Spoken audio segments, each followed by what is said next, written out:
ውድ የቤታችን ሚዲያ አድማጭ ተመልካቾቻችን የቤታችንን ሳምንታዊ ዜናዎች ዓለም በሳምንቱ በሚል ርዕስ በአበይት ሳምንታዊ የዓለማችን ክንውኖች አጠናክረን ይዘንላችሁ ቀርበናል። በቀጥታ ወደ ዓለም በሳምንቱ ዜናዎቻችን እናልፋለን። ጠቅላይ ሚኒስትር አብይ አህመድ ለስራ ጉብኝት ፈረንሳይ ፓሪስ ገቡ።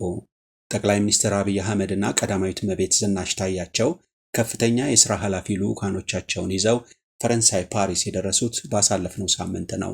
ጠቅላይ ሚኒስትሩ ፓሪስ ሲደርሱ በፈረንሳይ ብሔራዊ የጦር ኃይሎች ሙዚየም ደማቅ አቀባበል ተደርጎላቸዋል። ጠቅላይ ሚኒስትር አብይ በማህበራዊ ትስስር ገጻቸው ባሰፈሩት መልእክት ከፕሬዝዳንት ኢማኑኤል ማክሮን ጋር ግንኙነታችንንና ትብብራችንን በሚያጠናክሩ ሰፋ ያለ መጠነ ርዕይ ባላቸው ርዕሰ ጉዳዮች ላይ መወያየት ምንጊዜም አስደሳች ነው ሲሉ ጽፈዋል። በተጨማሪም ለተደረገልን ደማቅ አቀባበልና በታህሳስ ወር በአዲስ አበባ ከነበረን ውይይት ቀጥለን ስላካሄድነው ፍሬያማ ምክክር ምስጋናዬን አቀርባለሁ ያሉ ሲሆን የሁለቱ ሀገራት ትብብር በብዙ ጠቃሚ ዘርፎች የቀጠለ መሆኑን አስታውሰው ኢትዮጵያና ፈረንሳይ በንግዱ ዘርፍ ያላቸውን ትስስር የበለጠ ማሳደግ ይፈልጋሉ ብለዋል።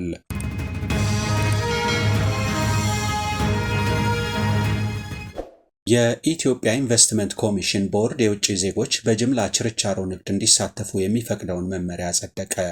እርምጃው የውጭ ቀጥታ ኢንቨስትመንትን ለማሳደግና የሀገራቱን የንግድ ምህዳር የማዘመን ዓላማ እንዳለው ገልጿል። መመሪያው በሀገሪቱ የኢንቨስትመንት ፖሊሲ ማዕቀፍ ትልቅ ለውጥን እንደሚያመጣ የኢትዮጵያ ኢንቨስትመንት ቦርድ አስታውቋል። ማሻሻያው ጥራት ያላቸውን ዓለም አቀፍ ባለሀብቶችን ለመሳብ የታቀደ ሲሆን ፍትሃዊና ግልጽ የውድድር ምህዳር ያሰፍናል ሲል ቦርዱ አክሏል። አፍሪካ ለሁሉም የሳይበር ጥቃት የበለጠ ተጋላጭ መሆኗን የተባበሩት አረብ ኤሚሬቶች የሳይበር ደህንነት ካውንስል አስታወቀ። የተባበሩት አረብ ኤሚሬቶች የሳይበር ደህንነት ካውንስል ሊቀመንበር ሙሐመድ አልኩዌት አፍሪካ ለሳይበር ጥቃት የበለጠ ተጋላጭ አህጉር ናት ብለዋል። በኢትዮጵያ በርካታ የሳይበር ደህንነትና የሰው ሰራሽ አስተውሎት ቴክኖሎጂዎችን እየተመለከትን ነው ያሉት ሊቀመንበሩ ግብፅና ሞሮኮ የዚሁ አካል መሆናቸውን ጠቅሰዋል።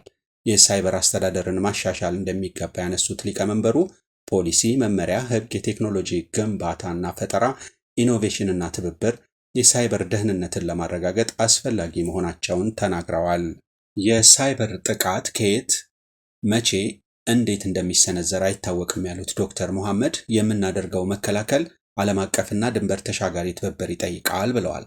በሳይበር ደህንነት፣ በሰው ሰራሽ አስተውሎትና ሌሎች ዘርፎች ከአርቲፊሻል ኢንተለጀንስ ኢንስቲትዩት እና ከኢንፎርሜሽን መረብ ደህንነት አስተዳደር ጋር በጋራ እየሰሩ መሆናቸውን ገልጸዋል።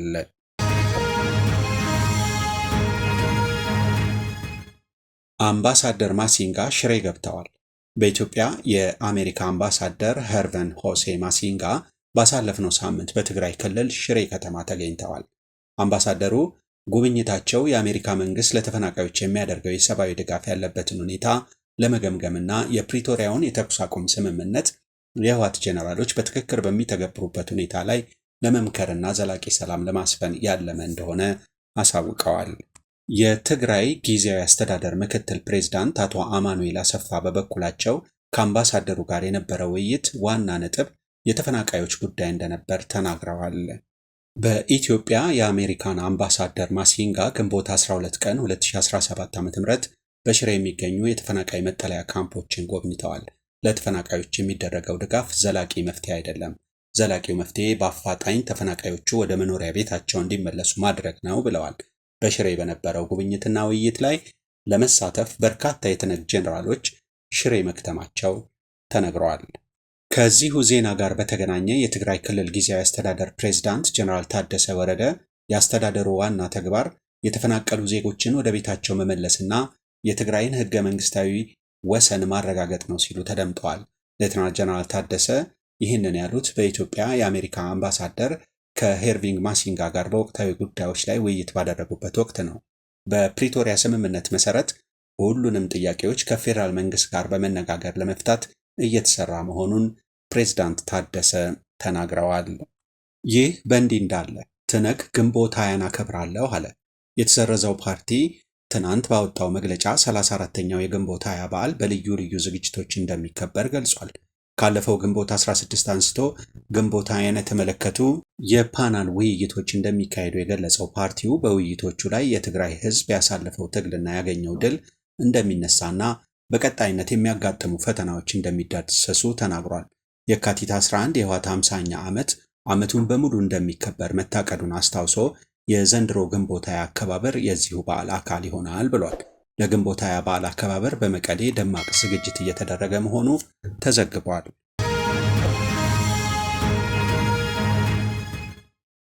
ከስህተታቸው የማይማሩ ጥቂት የቀድሞ የህወሓት ኃይሎች ለስልጣን ሲሉ ወደ ግጭት ለመግባት ፍላጎት እንዳላቸው እየገለጹ ነው አሉ አቶ ጌታቸው ረዳ። የጠቅላይ ሚኒስትሩ የምስራቅ አፍሪካ ጉዳዮች አማካሪ ሚኒስትር አቶ ጌታቸው ረዳና ዶክተር አብርሃም በላይ በአዲስ አበባ ከሚኖሩ የትግራይ ተወላጆች ጋር በትግራይ ክልል ወቅታዊ ሁኔታ ላይ ውይይት አድርገዋል።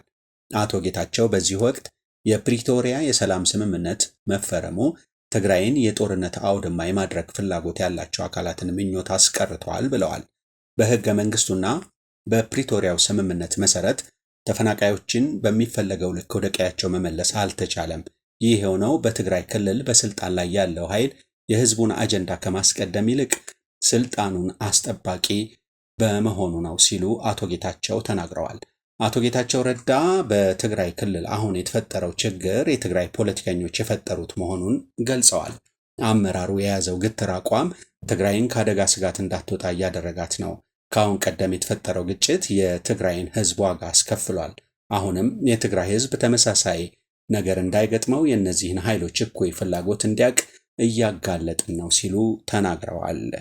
አቶ ጌታቸው ረዳ ንግግራቸውን ሲቀጥሉ በስልጣን መቀጠል የሚፈልጉ ጥቂት የአመራር ቡድኖች ልጆቻቸውን በአውሮፓና አሜሪካ አስቀምጠው የደሃ ልጆችን ለእሳት እንደማገዱ በተግባር ያሳዩ ናቸው ያሉ ሲሆን ይህ ኃይል የኔ ስልጣን ካልተረጋገጠ ሁሉም ነገር ገደል ይግባ የሚል ነው።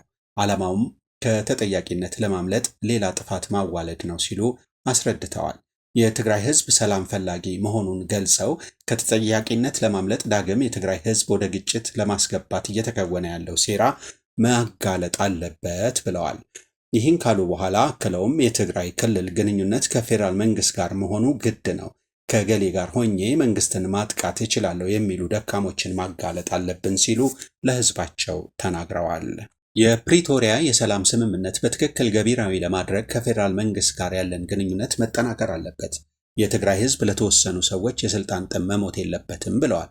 በአሁኑ ወቅት 99 በመቶ የሚሆነው የትግራይ አመራር ሰላም ፈላጊ ነው። ጥቂት የግጭት ጠማቂዎችን በጋራ ልንታገላቸው ይገባል ሲሉ እምነታቸውን ገልጸዋል። መረጃው የኢዜአ ነው። ከጃፓን መንግስት የትግራይንና የአማራን ክልል ህዝቦች የሚያስተሳስር አንድ ፕሮጀክት ይፋ ሆኗል። የጃፓን መንግስት ግጭት በጎዳቸው የአማራና ትግራይ ክልሎች ንጽህናን በማሻሻል ወረርሽኝን ለመከላከል የሚያስችል ፕሮጀክት ይፋ አደረገ። ለፕሮጀክቱ 232 ሚሊዮን የአሜሪካ ዶላር የተመደበ ሲሆን ከተመድ የህፃናት መርጃ ዩኒሴፍ ጋር በመተባበር የሚሰራ መሆኑ ተገልጿል።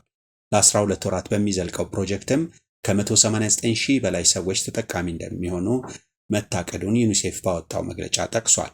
እንደ ዶቼ ቬሌ ዘገባ ፕሮጀክቱ ለአዋቂና አዳጊ ሴቶች እንዲሁም ለአካል ጉዳተኞች ቅድሚያ የሚሰጥ ሲሆን ጾታን መሰረት ያደረጉ ጥቃቶች ላይ በማተኮር የስርዓተ ጾታ እኩልነትን፣ የአካባቢ አመራርና የንጽህና አገልግሎት ተደራሽነት ላይ ያጠነጥናል ተብሏል። የጤና ባለሙያዎች ጉዳይ አሳሳቢ ደረጃ ላይ ደርሷል አለ የኢትዮጵያ ጤና ማህበራት ህብረት። የጤና ባለሙያዎች ጥያቄዎቻችን አልተመለሱልንም በሚል እያደረጉ ባሉት ስራ የማቆም እንቅስቃሴ ሙሉ በሙሉ ስራ ያቆሙ የጤና ባለሙያዎች መኖራቸውን የኢትዮጵያ ጤና ባለሙያዎች ማህበር አሳወቀ።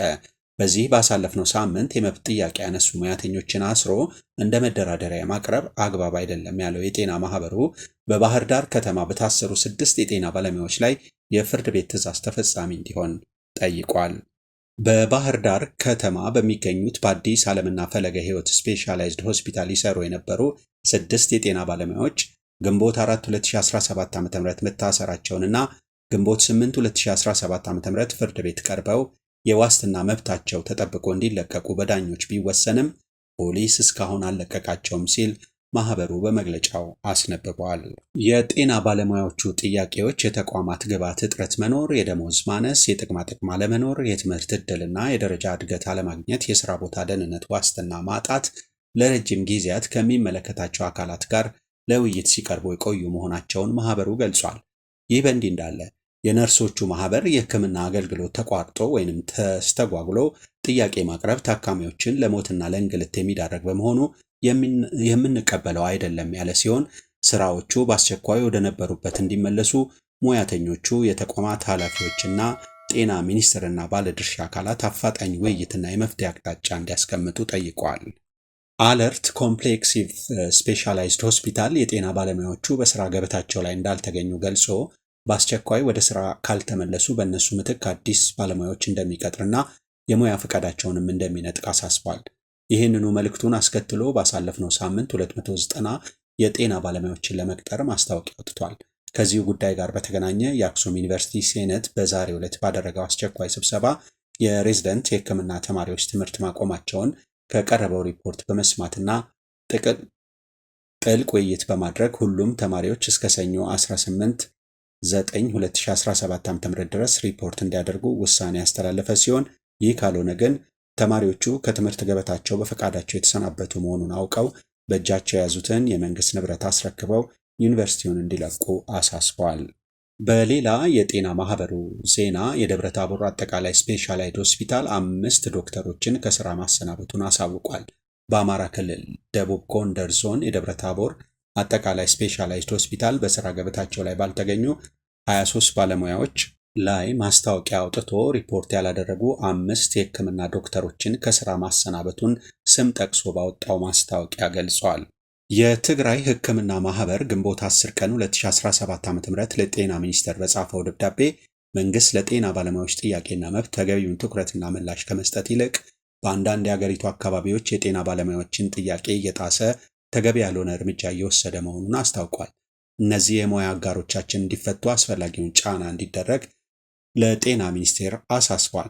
ሁሉም የሙያ ማህበራትና ጤና ባለሙያዎች ለችግሮቹ መፍትሄ ለማበጀት ግልጽና ሁሉን ያሳተፈ ውይይት እንዲያደርጉ ጠይቋል።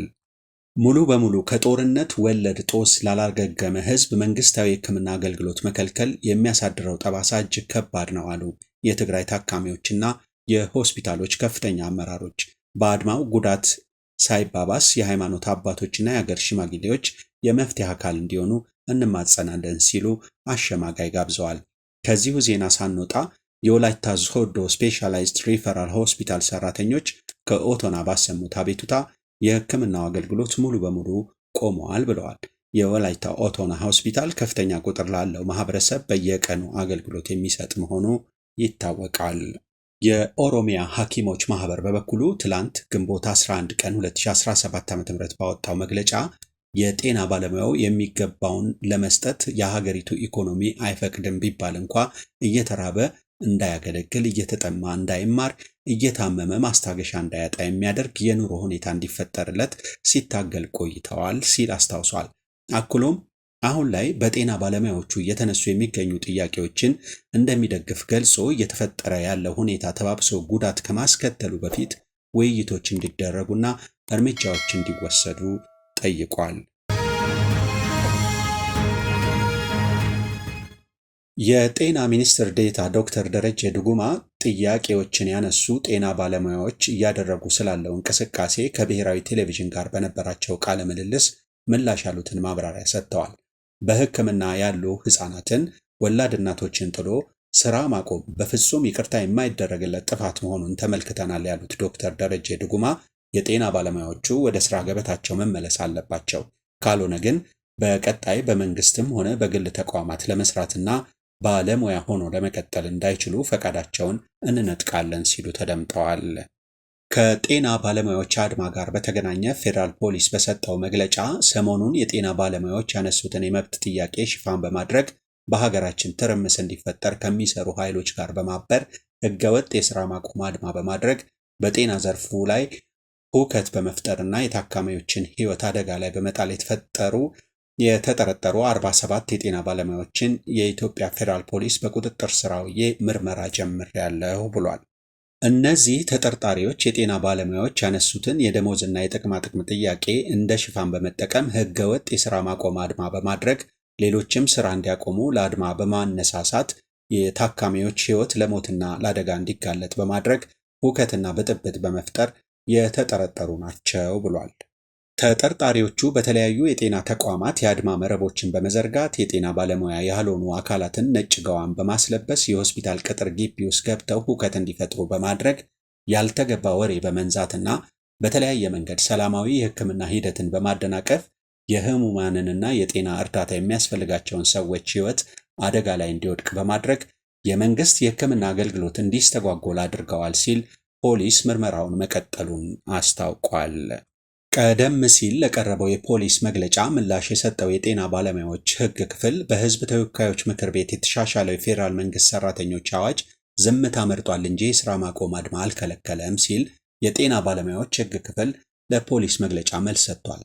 በተጨማሪም የሕግ ክፍሉ ፖሊስ የሕግ ተርጓሚ አይደለም ብሏል። ስራ የማቆም አድማን ሕጋዊነት ጭብጥ ይዞ አከራክሮ ሕጋዊ ነው ወይስ አይደለም በሚለው የሕግ ትርጉም መስጠት የሚችለው የሕግ ተርጓሚው ፍርድ ቤት ስልጣን እንጂ የፖሊስ ስልጣን አይደለም ሲል የፖሊስን መግለጫ ሞግቷል። ፖሊስ ፍርድ ቤት ካላዘዘው በስተቀር በፍትሐ ብሔር ጉዳዮችና በመብት ጥያቄዎች ቀጥተኛ ተሳትፎ የለውም። ፖሊስ የመጠርጠር መብት ቢኖረውም በግልጽ በሕግ ያልተከለከለ ወይም ወንጀል ባልሆነ ጉዳይ ጣልቃ መግባት አልነበረበትም። የሥራ ማቆም አድማ ሲደረግ ኃላፊነት የሚቀበለው በምክንያትና ውጤት መርህ የመብት ጥያቄ ያልመለሰው አሰሪ አካል መንግስት እንጂ የጤና ባለሙያዎች ሊሆኑ አይችሉም ብሏል የጤና ባለሙያዎች ሕግ ክፍል። የሥራ ማቆም አድማ ብዙ ሀገራት በፈረሙት ዓለም አቀፍ የኢኮኖሚ የማህበራዊና የባህል መብቶች ስምምነት አንቀጽ 8 ንዑስ አንቀጽ 1 መ ኢንተርናሽናል ኮቨነንት ኦፍ ኢኮኖሚክ ሶሻል ኤንድ ካልቸራል ራይት ICESCR ላይ የተደነገገ በኢፌዴሪ ሕገ መንግስት አንቀጽ 42 ንዑስ አንቀጽ 1 መሰረት የመንግስት ሰራተኞች የተጎናጸፉት አንዱ መብት የሥራ ሁኔታ ሲፈቅድ አድማ ማድረግ ነው ሲል የሕክምና ባለሙያዎች የሕግ ክፍል ሞግቱን አሰምቷል።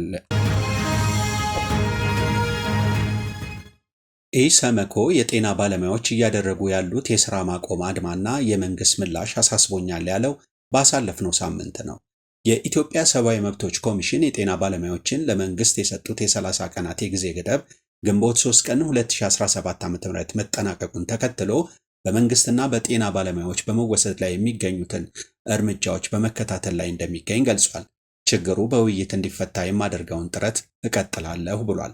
ከግንቦት 5 ቀን 2017 ዓ.ም ጀምሮ በተለያዩ የሀገሪቱ ክፍሎች የጤና ባለሙያዎች በጤና ተቋማት ውስጥ በማድረግ ላይ የሚገኙት የሥራ ማቆም አድማ እንዲሁም ይህንን ተከትሎ በመንግስት እየተወሰዱ ያሉ እርምጃዎች የሰብአዊ መብቶች ጥሰቶች እንዳያስከትሉ ትኩረት ሊሰጣቸውና አፋጣኝ መፍትሄ ሊያገኙ እንደሚገባ ኢሰመኮ አሳስቧል። በዚህ መሰረት ኢሰመኮ ከአዲስ አበባ በተጨማሪ ከአጋሮ፣ ከአርባ ምንጭ፣ ከባህር ዳር፣ ከፍቼ፣ ከጎባ፣ ከሐዋሳና ከጅማ ከተሞች መረጃ ማሰባሰብ እንደቻለ ጠቁሟል። የተመታውን ከፊልና ሙሉ የሥራ ማቆም አድማ ተከትሎ በአዲስ አበባ ክትትል ባደረገባቸው የጥቁር አንበሳ፣ የቅዱስ ጳውሎስ፣ የቅዱስ ጴጥሮስና የዳግማዊ ምኒልክ ሆስፒታሎች ኃላፊዎች በማነጋገር መረጃዎች እንዳሰባሰበ ገልጿል።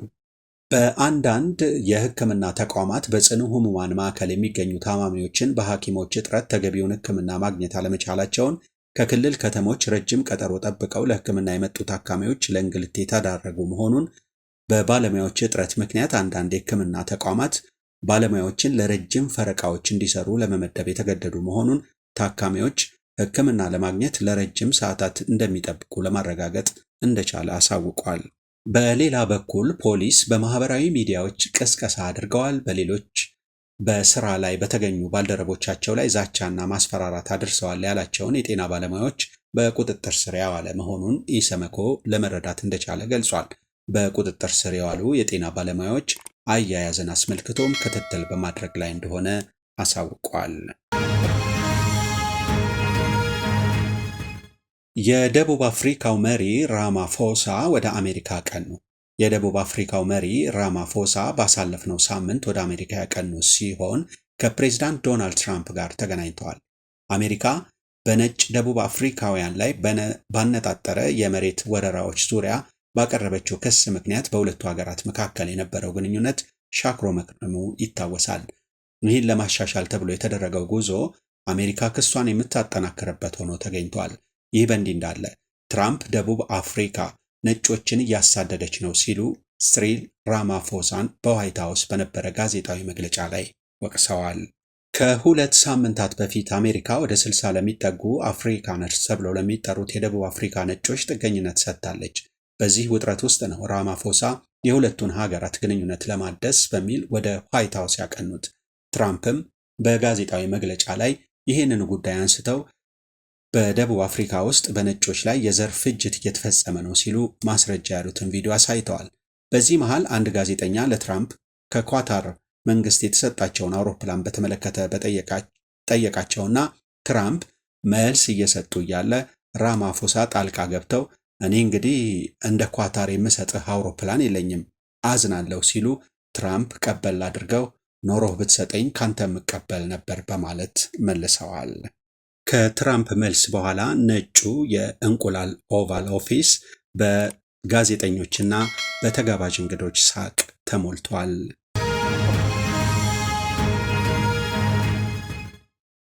በጋዛ ባለው የምግብ እጥረት በርካቶች በቆዳ የተሸፈኑ አጽሞች ሆነዋል ተባለ።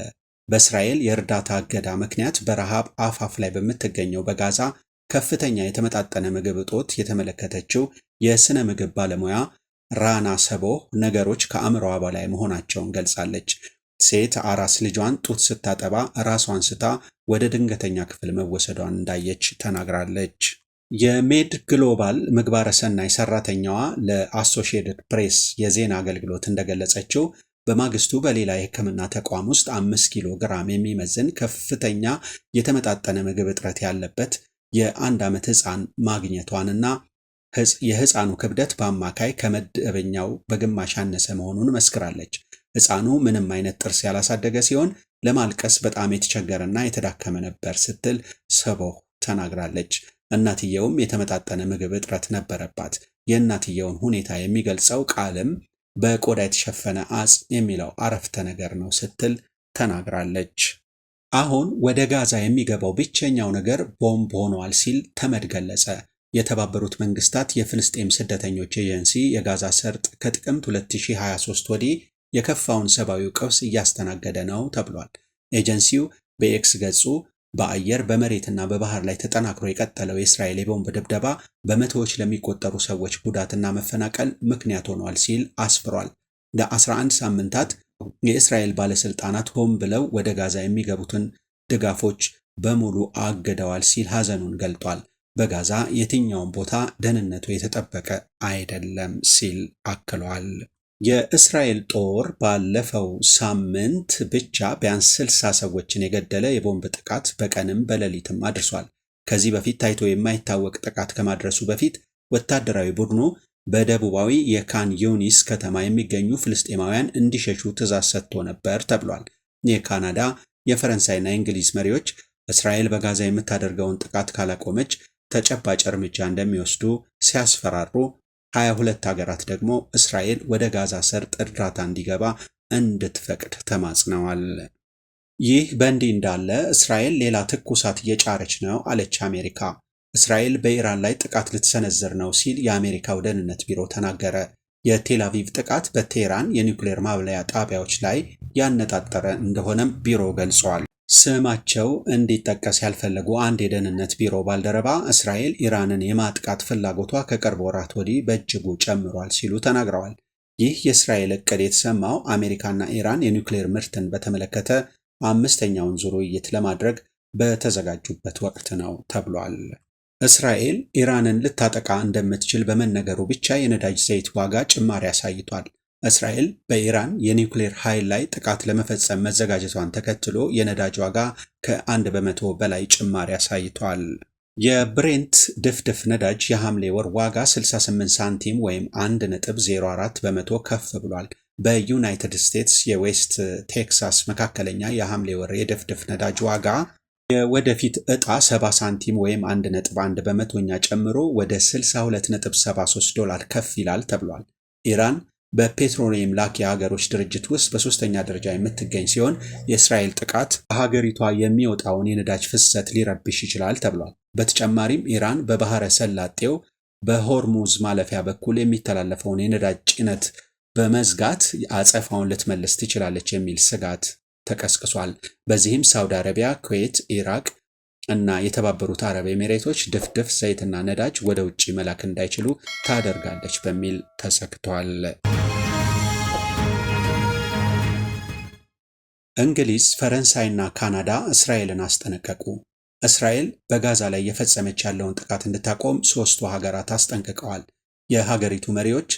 የሀገራቱ መሪዎች እስራኤል በጋዛ የምታካሄደውን ጦርነት በተመለከተ ማስጠንቀቂያ የሰጡ ሲሆን በተለይም እስራኤል ከቅርብ ጊዜ ወዲህ ጋዛን ሙሉ በሙሉ ለመቆጣጠር እያደረገች ያለችውን ዘመቻ እንድታቆም ጠይቀዋል። የእስራኤል ጠቅላይ ሚኒስትር ቤንያሚን ኔተንያሁ እስራኤል መላ ጋዛን እንደምትቆጣጠር ከሳምንት በፊት ማስታወቃቸው አይዘነጋም። በአሁኑ ጊዜ ጋዛን ሙሉ ለሙሉ ለመቆጣጠር መጠነ ሰፊ ውጊያ እየተካሄደ መሆኑን በቪዲዮ መልእክታቸው የተናገሩት ኔተንያሁ በዘመቻው ሐማስ እስካሁን ጋዛ ውስጥ የያዛቸውን 58 ታጋቾችን ማስለቀቅና የፍልስጤም ተዋጊ ሚሊሻዎችን ቡድንን በማጥፋት ሙሉ ድል መቀዳጀትን እናሳካለን ብለዋል። ይሁንና እንግሊዝና ፈረንሳይ እስራኤል እየፈጸመች ያለውን መጠነ ሰፊ ውድመትና ግድያ ካላቆመች እንዲሁም ወደ ጋዛ እንዳይገቡ የታገዱ የሰብአዊ እርዳታዎች ካልተለቀቁ እርምጃዎችን እንደሚወስዱ አስጠንቅቀዋል ሲል ሮይተርስ ዘግቧል። አውስትራሊያ በእስራኤል ካቢኔ ሚኒስትሮች ላይ ማዕቀብ እንድትጥል ተጠየቀ። የአውስትራሊያ የዓለም አቀፍ ፍትህ ማዕከል ACIJ የአውስትራሊያ መንግስት በቀኝ አክራሪ የእስራኤል ካቢኔ ሚኒስትሮች ኢታማር ቤን ጊቨር እና ቤዛቤል ስሞትሪች ላይ ማዕቀብ እንዲጥል ጠይቋል። የACIJ ዋና ዳይሬክተር ራዋን ሃራፍ በቅርቡ በካናዳ በፈረንሳይና በእንግሊዝ የወጣው የጋራ መግለጫ እንደሚያሳየው አውስትራሊያ በእስራኤል የሰብአዊ መብት ረገጣ ላይ ማዕቀብና የጦር መሳሪያ እገዳን ጨምሮ ተጨባጭ እርምጃ እንድትወስድ አሁንም እንዳረፈደባት ማሳያ ነው ብለዋል። አውስትራሊያ ግዴታዋን በቁም ነገር የምትወስድ ከሆነ የጋዛ ሰርጥ ውድመትን በተመለከተ ስሞትሪች የሰጡት አስደንጋጭ መግለጫ ላይ የወንጀል ምርመራዎችን መክፈት አለባት ብለዋል። ማዕቀቦች እንደዚህ አይነት ከባድ ጥሰቶችን ለመከላከልና ለመቅጣት አንድ ዕድል ናቸው ሲሉም አክለዋል። አውስትራሊያ በእስራኤል ላይ የሁለት መንገድ የጦር መሳሪያ ማዕቀብ መጣል አለበት የሚለው ማዕከሉ ቀጣይነት ያለው ወታደራዊ ንግድና ትብብር የእስራኤልን ሕገወጥ ወረራ ለማጠናከርና ወታደራዊ መዋቅሯን ለማጎልበት ብቻ ነው የሚያገለግለው ሲልም አስታውቋል። ይህ በእንዲህ እንዳለ የዓለም አቀፍ ወንጀለኞች ፍርድ ቤት በኔተንያሁ ላይ የተላለፈው የእስር ማዘዣ ጸንቶ እንዲቆይ ወሰነ። ውሳኔው እንዲቀለበስ የሚያስችል ሁኔታ አለመኖሩን የፍርድ ቤቱ ወንጀል መርማሪ ቡድን አስታውቋል። ፍርድ ቤቱ እስራኤል በጋዛ ላይ የጦርነት ወንጀል ፈጽማለች በማለት በጠቅላይ ሚኒስትር ኔተንያሁና በመከላከያ ሚኒስትር ዮአቭ ጋላንት ላይ የእስር ትዕዛዝ ማውጣቱ ይታወሳል። ብሪታንያ በሩሲያ ላይ ማዕቀብ ጣለች። ሩሲያ በሳምንቱ የመጨረሻ ቀናት በዩክሬን ላይ በበርካታ ድሮኖች የታገዘ ጥቃት መሰንዘሯን ተከትሎ ብሪታንያ እስከ 100 የሚደርሱ ማዕቀቦች መጣሏን አስታውቃለች። አዲሱ ማዕቀብ ለሩሲያ ወታደራዊ ቁሶች ማምረቻ ድጋፍ የሚሰጡትን ጨምሮ የኃይል አቅርቦት በመላክ እንዲሁም ለመረጃ ጦርነት ድጋፍ በሚያደርጉ አካላት ላይ ያነጣጠረ መሆኑን የብሪታንያ የውጭ ጉዳይ ሚኒስትር አስታውቋል።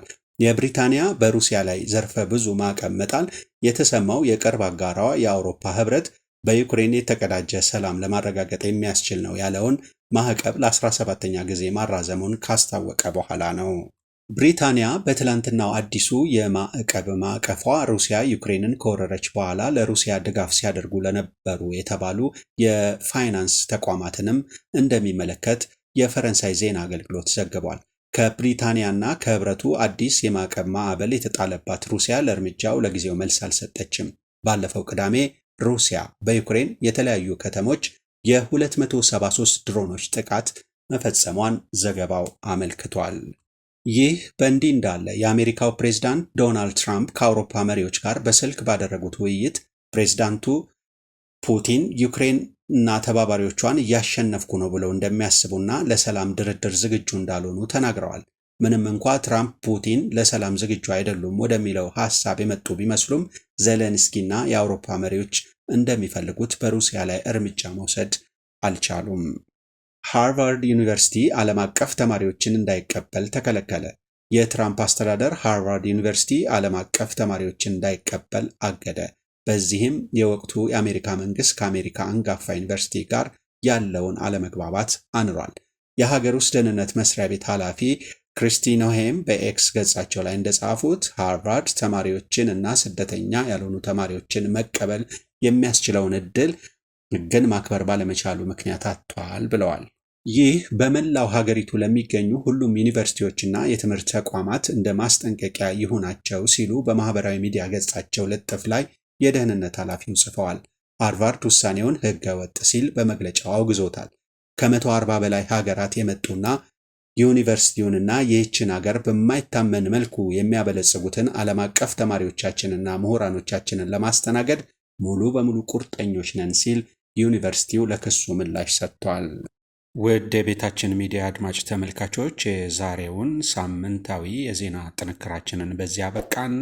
መልካም ጊዜ እመኝላችኋለሁ። ገጻችንን ሰብስክራይብ፣ ላይክ፣ ሼር፣ ኮመንት ማድረግ አትርሱ። መልካም ሳምንት